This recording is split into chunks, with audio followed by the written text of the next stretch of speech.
Après avoir défendu pendant des mois la réforme du prélèvement à la source de l'impôt sur le revenu, l'exécutif doute. Le ministre de l'économie, Bruno Le Maire, a affirmé dimanche 2 septembre sur BFM TV, que le calendrier de mise en application sera tenu, mais si et si seulement si les garanties techniques sont réunies. Et c'est là où le bât blesse. Samedi, Le Parisien a révélé les résultats alarmants de la phase de test du prélèvement à la source. Si le gouvernement se veut rassurant, l'arrêt de la réforme, évoqué par le président de la République, n'est plus exclu par Gérald Darmanin, le ministre de l'Action et des Comptes Publics, qui porte le dossier depuis plusieurs mois. France Info a recensé les obstacles à la mise en place de cette réforme emblématique. La crainte de problèmes techniques. Le dispositif technique fonctionne, il est prêt, a assuré Gérald Darmanin, samedi soir, sur Twitter. Pourtant, les révélations du Parisien, publiées quelques heures plus tôt, montrent que l'affaire n'est pas si simple. Selon un document confidentiel du fisc, auquel le quotidien a eu accès, le dispositif était loin d'être au point lors des tests des derniers mois. En février 2018, par exemple, plus de 350 000 erreurs ont été recensées. D'un mois à l'autre, le nombre d'anomalies varie du pire au meilleur. Aucune anomalie n'a par exemple été repérée au mois de juin dernier, alors qu'elles ont fait leur réapparition en juillet et en août. Dans ces conditions, comment savoir si le mois de janvier sera un bon mois ou un mauvais? Point d'interrogation. Gérald Darmanin assure samedi sur Twitter que les erreurs identifiées ont été depuis résolues. Les deux principaux bugs techniques rencontrés sont des doublons, qui pourraient selon Le Parisien, mener à des prélèvements multiples, ce que nie le ministère, et des erreurs de prélèvement avec des homonymes. Surtout, le manque d'équipement des entreprises est pointé du doigt dans le document. Alors que la réforme a déjà été repoussée d'1 an, et devrait théoriquement entrer en application en janvier 2019, les employeurs n'auraient pas mis à jour leur logiciel de paie. De nombreuses déclarations sociales nominatives, DSN, envoyées au fisc par les entreprises, sont truffées d'erreurs, assure Le Parisien.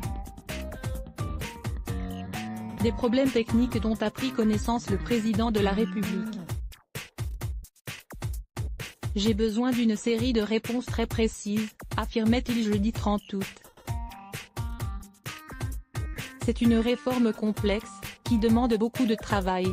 La date du 15 septembre a été fixée comme limite par l'exécutif pour arriver à une décision sur le sujet. 15 petits jours pour régler ces questions techniques et convaincre le chef de l'État de ne pas abandonner la réforme. La frousse d'une défaite politique? L'opposition, de son côté, crie à la défaite politique. Des problèmes techniques? Je n'y crois pas une seconde, balaye l'ancien secrétaire d'État au budget, Christian Eckert, qui a lancé la réforme sous François Hollande, auprès de Libération. Toute cette histoire n'est donc qu'une affaire politique.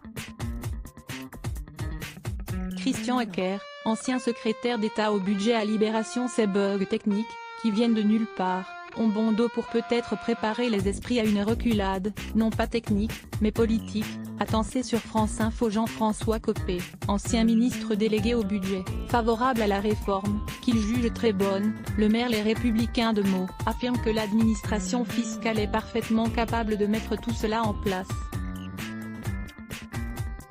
Le problème est-il politique, technique, ou les deux? La réforme du prélèvement à la source tourne.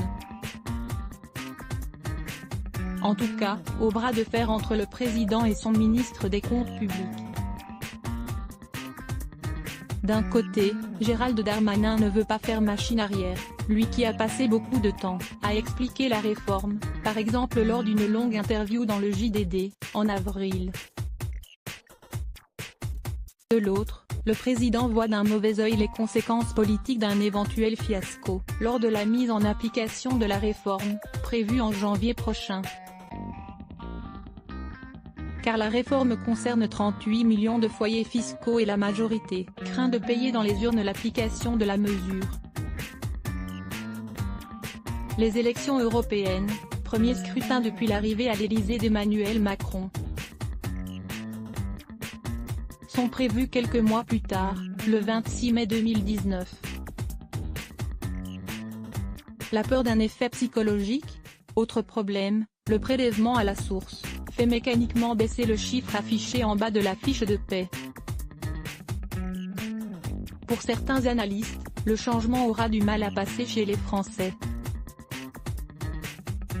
L'effet psychologique du prélèvement à la source sera brutal. Philippe Nemo, auteur de Philosophie de l'impôt. Pour certains, cet effet sur la psychologie des ménages pénalisera également la croissance.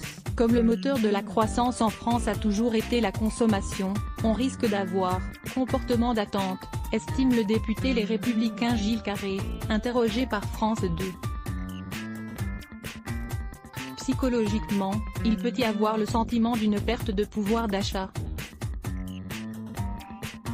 Abonde auprès du Parisien Sandra Motin, députée LREM de l'Isère. Il ne faudrait pas que cela fasse comme lors du passage à l'euro, lorsque la consommation des ménages a chuté.